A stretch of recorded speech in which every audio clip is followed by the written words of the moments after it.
สบายดีทุกคนขอต้อนรับเข้าสู่ซ่องน้องพุทธสอนชาแนลเดี๋ยวมื้อนี้สิพามาเบิ่งของที่เราสั่งมาจากแมคโครที่จริงเพิ่นบอกว่าเครื่องหลายก็นี่สบายดีห้ามหิวบ่ายเอพีเด้ออันนี้ก็เป็นอีกหนึ่งอาชีพหนึ่งอยู่ที่ฝั่งลาวเขาเนาะก็คือฮับหิวนี่คือมีหลายเลยเนาะแต่ว่าอันนี้ก็คือเป็นหมู่น้องที่แบบแต่ก่อนก็เป็น MC แม่นเนาะเดี๋ยวนี้ลูกจักคนละเดี๋ยวนี้ลูกคนหนึ่ง กำลังแล้วก็อันนี้เห็ดมาดุดแล้วอ่ะเฮ็ดมาได้ปีหนึ่งแล้วที่จริงก่อนอันนี้หันมีเฮ็ดมาตั้งแต่ก่อนบ่ทันได้มีลูกคนทำอิฐเนาะแล้วก็มีลูกแล้วก็หยุดเซาไปเนาะส่วนเดียวมียังเป็น MC อยู่หั่นนะยังเฮ็ดอยู่หลังจากนั้นแล้วก็พักไปประมาณ5 ปีนี่แหละหากกลับมาเฮ็ดได้ปีหนึ่งเนาะเฮาหิวถึกคันว่าหาห้านถึกก็นี่ได้แล้วแม่นนั่นข่อยก็สิยอมมันไปซะสิยอมพ่ายแพ้ไป แต่ว่าเท่าที่ฮู้มานี่ตัวเองหิวถึกที่สุดแล้วอะนะอันนี้หิวจากไทยลาวแม่นยังหิวลาวจากลาวไปไทยอีกได้ลาวไปไทยอีกแม่ต้องถามก่อนว่าเพิ่นมาเริ่มหิวได้จังไหนตัวเองเป็นคนมักเว้าแน่น่ะเนาะเป็นคนมักเว้ามักว่าแล้วก็ลมได้ทุกคนเนาะแล้วก็เป็นคนมักค้าขายอยู่แล้วเนาะแล้วก็เวลาเฮาไปไทยอะนะหมู่ก็สิมักฝากหิวนั่นหิวนี่อะนะแต่ว่ามันเริ่มแบบว่าคนละอัน2 อันมันก็เริ่มหลายเนาะเขาก็เลยเริ่มเก็บจาก10 บาท20 บาทกับหมู่ไปก่อนเนาะหลังจากนั้นมันเป็นรายได้พิเศษได้ไม่เป็นรายหักอีกอันนึงเนาะเขาก็เลยถามหมู่ว่าขั้นแม่นข่อยสิทำหิวนี่นะพวกเจ้าที่ใช้บริการข่อยบ่หมู่ว่าก็ใส่ตัวเอาเฮาสิรอใส่อีหยังสั่นเขาก็เริ่มลงมือเลยก็ไปจัดการไปหับหิวเลยเนาะเริ่มได้จากอันละ10 บาท20 บาท30 บาทเนาะคือปลาแซลมอนนี่นะปกติแล้วผู้อื่นหิวเขาบ่แน่ใจว่าเท่าไหร่เนาะเฮาหิวนี่เพียงแต่โตนึงห่อบ่1ห่อบ่โตนึงนะเขาหิวทึกๆคือผ้าห่มเป็นสุดใหญ่ๆจังซี่เขาก็หิวแต่1ห่อบ่คือกันหม้อไฟฟ้าหม้อทอดไร้น้ำมันหม้อใหญ่หม้อน้อยเขาก็หิว1ห่อบ่คือกันสินะเขาออกราคาแบบพื้นบ่แพงหลายแบบเพราะว่าทุกคนอ้อมข้างมาซัพพอร์ตเฮาเด้ส่วนหลายมันจะเป็นหมู่เป็นคนอ้อมข้างเป็นคนฮู้จักที่ว่ามาให้เฮาหิวให้ว่าซั่นซะเฮาก็เลยบ่กล้าเอาแพงหลายแล้วก็แต่ละคนก็อุดหนุนเฮาเนาะเฮาก็ตอบแทนโดยการแบบคิดราคาบ่แพงสินะแล้วเริ่มนี่มันไปมีผู้บ่าวไทยบอกคือไปไทยดูแท้บ่ เริ่มมันหับกดพวก Lazada Shopee อย่างอยู่แล้วแล้วก็หับเอาเครื่องข้ามลาวไทยลาวอยู่แล้วสิหั่นน่ะนั่นแหละก็เลยว่าเฮ็ดให้มันเป็นรายได้เพิ่มเติมก็เป็นการได้เงินค่าขนมลูกตื่มมาซั่นซะคือพร้อมนี้เห็นตัวเองไปอาทิตย์นึงจักเทื่อแต่ก่อนหันแม่นหิวทุกวันพุธกับวันเสาร์แต่ว่าเดี๋ยวนี้หันแม่นหิวแต่วันเสาร์หิวแต่ทุกวันเสาร์เลยอยากได้อีหยังทักถามเราได้เลยเนาะด้วยส่วนหลายพี่น้องฟังลาวเฮานี่สั่งหยังนำแน่จากสถานที่ใดที่แบบเขาไปเอาให้ส่วนหลายแม่นแมคโครเจ๊ต้อยลัคนาโลตัสวัดสันแถวอ้อมแอมแถวหนองคายเนาะเพิ่นก็สิส่งรูปมาให้เฮาเบิ่งราคาให้ก่อนเนาะส่วนหลายแม่นนั่นเอาหั่นแหละแต่ว่าคันบ่เอาแม่ค้าก็บ่ให้เด้เพราะว่ามีหันเป็นคนใจดีอยู่แล้วทักมาถามราคาแบบให้เบิ่งจักอันข่อยก็บ่เคยให้ซี่น่ะให้เฮาเบิ่งราคาให้ก่อนได้บ่เอาก็บ่เป็นหยัง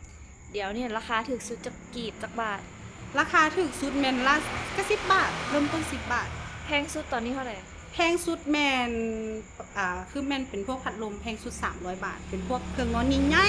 ๆก็300 บาทบ่ไกลค่ะเสื้อนอนได้บ่เสื้อนอนได้แต่ว่าต้องผ่านขนส่ง เพราะว่าเฮ็ดขนส่งอยู่แล้วเนาะขนส่งลาวไทยลาวนี่คันว่าเป็นเครื่องใหญ่ๆเฮาก็ต้องแบบผ่านขนส่งซื้อว่าจังได๋ AP Express เด้อนี่เลยเนาะแล้วก็มื้อนี้หิวเครื่องมาหลายบ่หลายเนาะมื้อนี้เครื่องของน้องเป็นคนสุดท้ายเนาะจนได้โทรนำแม่นจนได้โทรนำมื้อนี้ของน้องมีหยังแน่เป็นนั่นปลาเนาะปลาเท่าบ่อันนี้แม่นปลาเท่ากับปลาแซลมอนมันต่างกันเลยต่างกันบนที่ว่าอันปลาเท่านี่สิเป็นแบบเนื้อจังสีส้มงามก่อนแล้วก็คือมันสิมีอันทางหลังเนาะอันนี้เบิ่งนี่ปลาเท่านี่เกล็ดทางหลังมันจะออกเป็นสีขาวๆแต่ว่าขั้นเป็นปลาแซลมอนนี่เกล็ดทางหลังสิออกเป็นสีดำๆแล้วก็สังเกตอีกอันนึงคือปลาแซลมอนเพิ่นก็สิเขียนว่าปลาแซลมอนนี่แต่นี่เป็นปลายอดเท่าเพิ่นก็สิเขียนว่าปลายอดเท่าขั้นเครื่องโตเนี่ยนี่เขาก็หิวถึงๆได้เครื่องโตเขาหิวแต่50 บาทแม่บอกราคาได้มันบอกได้ขั้นว่าตัวเองราคากลางแบบนี้เลยแม่เป็นแบบนี้ตลอดเลยบ่ได้อันนั้นบ่ได้อะไรเพิ่มเป็นโตมาเป็นถังแบบนี้นะโตนึงก็สิมีหัว มีอันนี้2ตัวเนาะตัวหนึ่งมีหัวมีพื้นท้องมีก้างเนี่ยนะ อืม เขาสิแซกล่องมาแบบนี้ก็ไล่100 บาทเขาสิอันใส่กล่องใหญ่กล่องน้อยมาเขาก็ไล่100 บาทเพราะเราเขาไล่เป็น โล ตัว 5 โล 6 โลกับ100 บาท แมนเท่าไรเป็นโตเลยโตหนึ่ง100 บาทขั้นมันเป็นตอนซ้ำฝ่ามืออะนะ โดย ก็หิวตัวตอนหนึ่ง30 บาท เห็นเพิ่นหิวน้ำน แม่ ำคือไปอย่างอันอยู่บ้านเขาไปอย่างคือสั่งน้ำเอียงน้ำด่างกับน้ำเอียง แม่น้ำด่างน้ำแร่มงเฟอร์อย่างเช่นนะเขาอันนี้เขากับโบมั่นใจเนาะว่าอยู่ลาวหรืออยู่ไทยถืออันนี้ก็โบมั่นใจว่าถือก่อนหรือโบแต่ถ้าไรเทียบบวกค่าหิวแล้วมันก็น่าจะเท่าๆกันหรืออาจจะเกินกว่าน้อยนึงแต่ว่าส่วนหลายนะลูกค้าเขาหันส่วนหลายเป็นมูเป็นคนอ้อมข้างแล้วก็จะอยากซัพพอร์ตเขาหันนะน้องก็จะอยากซัพพอร์ตเขาอันแบบเอาอยู่ลาวก็ได้แต่ว่าก็จะอยากซัพพอร์ตเขาแล้วก็ต้องให้เขาหิวมาให้สินะอันนี้ก็ขอบใจเด้อขอบใจมูทุกคนขอบใจคนอ้อมข้างเนาะที่ว่าบ่ว่ามีสิเฮ็ดอีหยังเนาะกับซัพพอร์ตมีทุกอย่างเลยขอบใจหลายๆเด้อมีกับบ่ฮู้สิตอบแทนแนวใดเนาะก็คือคิดราคาหิวค่าหิวทึกๆหั่นแหละแล้วก็บางเทื่อก็มีของแถมเล็กๆน้อยๆที่ว่ามีหยังก็แถมให้ลูกค้าไปสินะ ราคามูคู่กันไป แม่น แล้วรอบหนึ่งค่าหิวนี่ ๆ รวมเม็ดเสร็จหันได้หลายปานไหน คันมาไล่ค่ะบางเทื่ออันเข้ามานี่มีภาษีเนาะจ่ายภาษีเวลาเอาเครื่องมาเบิ่นบินจ่ายภาษีไปบางเทื่อก็ถึง500บางเทื่อก็ถึง600บางเทื่อก็ถึง200-300อย่างเงี้ยนะค่าภาษีเนาะแล้วก็มาไล่ลบตะกี้แม่นนั่นรถน้ำมันเนาะก็ถือว่ามีค่าใช้จ่ายหลายอันนี้ใช้รถไฟฟ้าก็ถือว่าได้กำไรหลายถึงนะว่าใช้รถไฟฟ้า ค่าขาบด้านค่าภาษีหัก แม่น ลบกับเหลืออยู่ได้บ่หลักพันหลักหมื่น อุ้ยจะเป็นฮอดหลักหมื่นบ่ฮอดก็สิได้หลักพันอยู่หลักพันนี่แหละอาทิตย์หนึงเว้าก็อยู่หม่องประมาณ1,000 2,000 3,000 4,000แล้วแต่เครื่องลูกค้าก็พอได้ค่าขนมลูกเนาะ เฮาหิวให้หมู่ให้ครูให้ได้ซะ แม่ เอา5 บาท 10 บาท แม่นบ่ได้เอาแพง อืม คือบางเทื่ออันส่วนหลายเป็นห้านอาหารสินะน้อง อืม ห้านอาหารให้บาให้เฮาหิวให้เนาะเฮาก็บ่ได้ไล่เป็นสิ้นจังซี่ได้เฮาก็สิเป็นแบบคือสมมุติเพิ่นเอาหลายเนาะสิ้นละ20 บาท หรือว่าสมมุติว่าสิ้นละ30 บาทสิเนาะมันไล่อันเพิ่นเอา10อัน20อันเฮาก็ไล่เหมารวมให้เพิ่นเลยว่าทั้งเมืองหันนะเฮาเอาแต่200 300สินะบ่ได้เอาแบบเป็นสิ้นสินะคันไล่เป็นสิ้นนี่มันก็ฮอดพันพุ่นแล้ว แต่ว่าเฮาก็ไล่รวมๆให้สินะคืออันห้านอาหารนี่สิมักให้เฮาหิวอยู่ลักษณะแมคโครหรือเฮาก็ไปเอาให้ หรือว่าลูกค้าอยากสั่งเองแล้วก็สั่งไว้แล้วให้เฮาไปเอาให้เฮาก็ไล่แบบเหมาๆซ้ำค่าขนส่งค่าข้ามระหว่างประเทศ อันนี้ก็คืออีกอาชีพหนึ่งอยู่ที่ฝั่งลาวเขาเป็นรายได้เสริมเป็นรายได้หลักคันหักไว้ให้ดูๆก็เป็นรายได้หลักได้แหละเพราะว่าบ้านเขากับบริโภคทางฝั่งไทยเนก็มีส่วนหนึ่งเนาะแล้วก็บริโภคฝั่งลาวเขาก็มีส่วนหนึ่งแล้วก็แบบจากไทยไปลาวจากลาวไปไทยก็ได้เดี๋ยวติดต่อหาได้ซื้อเพจว่าจังไหน ส่วนหลายแมนตอนนี้เพจมันยังบ่ได้ใส่เนาะแต่ว่าใส่เป็น Facebook ว่าจังไหน PJ Emmy P Order เนาะ PJ เนี่ยวาง E double M Y แล้วก็ตามด้วย P Order เนาะ โปรไฟล์หน้าตาแบบนี้เลยเด้อพี่น้องเด้อบ่ตัวบ่จกตาเนาะ แต่ว่าสิตุ้ยก่อนฮู้โปรไฟล์หน่อยหนึงแล้วเพราะว่าส่วนนี้มีน้อง ขนาดมีน้องก็ยังเฟิร์มอยู่ก็ยังงาม โอ้ยขอบใจเด้ ก่อนหน้านี้ไปออกกำลังกายแมันบ่ แมนออกที่ไหนก็บ่จอยจักเทื่อเนาะ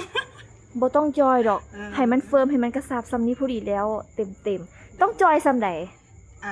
ก็บ่ถึงขนาดกับจอยแต่ว่าก็บ่อยากนุ่งเครื่องล่ะหัดแล้วมันอยู่ยากขนาด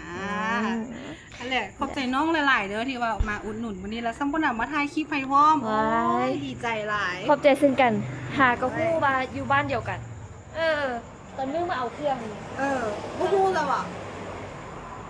มีก็หักกันย้ายมาอยู่นี่หนูปีปลายเนี่ย แม่นบ่ แม่น ตะกี้มีอยู่ไส ตะกี้มีอยู่อมรแถวนนสวัสดิ์สัมเค มาเดี๋ยวเฮามาไล่ค่าเสียหายเฮาน้องสั่งหยังกับนี่แน่ มื้อนี้ก็สิเป็นมักเลนราชินีเนาะกะ อันนี้จักบาท อันนี้นะ ค่าหิ้ ป ว กติท่านเอาอันเดียวค่ะนะเขาไล่ค่าหิว30 บาท โดย อันนี้คือการท่านเอาอันเดียวเขาไล่ค่าหิว30 บาท แต่ว่าเอา2อันเขาไล่ให้แพ็คละ25 บาทแม่ มีโปรโมชั่นลดแลกแจกแถมแบบนี้พร้อม เขาเฮ็ดแบบนี้ตลอดเลย เออ โบสปอร์ตแต่กับน้องไหน ทุกคน แมนทุกคนเลย แล้วก็ นี่ อันน้องเอาเนยน้ำเนาะ โดย เจ๊ยังกินนี่ บ่ฮู้ซื้อไปก่อน น้องเอาเนยน้ำเนาะอันนี้เขาก็ไล่แต่10 บาท อันนี้ก็เป็นเนยไทย แม่น เห็นเขาเจ้ารีวิวว่าออคิสมันหอมเอาไปใส่ อืม คั่วไปใส่สเต็กหรือว่าไปใส่ขนมได้ ได้ หม เมื่อ ด จะไปเฮ็ดเค้ก